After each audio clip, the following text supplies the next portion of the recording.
Сәлеметсіздер ме оқушылар? Бүгінгі жаңа сабақ 71-ші сабақ жұмбақ айтып берейін. 6-шы тарау салт дәстүр және ауыз әдебиеті.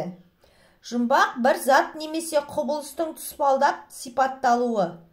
Жұмбақ ұйқас сөздермен айтылады. Мысалы, бойын жерге жасырған, бұрымы бар жасылдан. Бұл жерде бойын жердің астына жасырып, тығылып тұр дейді. Бұрымы бар жасылдан дегені жасыл түсті шашы бар дейді. Яғни бұл не болды екен? Бұл әрине сәбіз болады жауабы.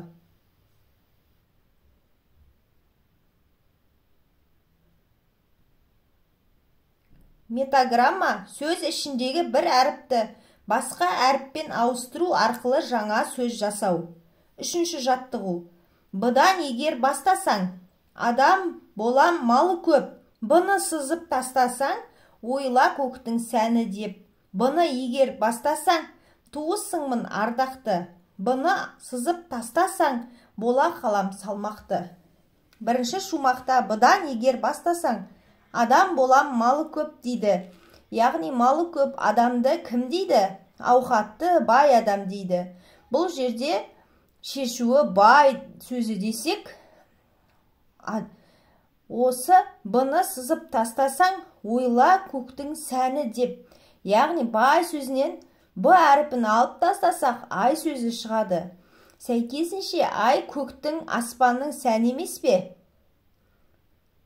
Ал енді 2-ші шумақты талдасақ. Бұдан егер бастасаң, туысыңмын ардақты дейді. Яғни ардақты сыйлы туыс ол бауыр.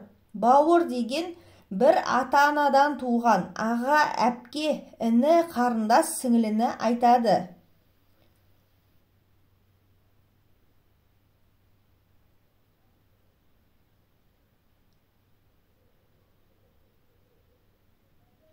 Бұны сызып тастасаң, бола қалам салмақты деген шумақта бауыр деген сөздегі б әрпін алып тастасақ, ауыр деген сөз шығады. Ауыр деп салмағы ауыр затты айтамыз. Мысалы, бір қап картоп және бір қап сәбіз. Олар өте ауыр.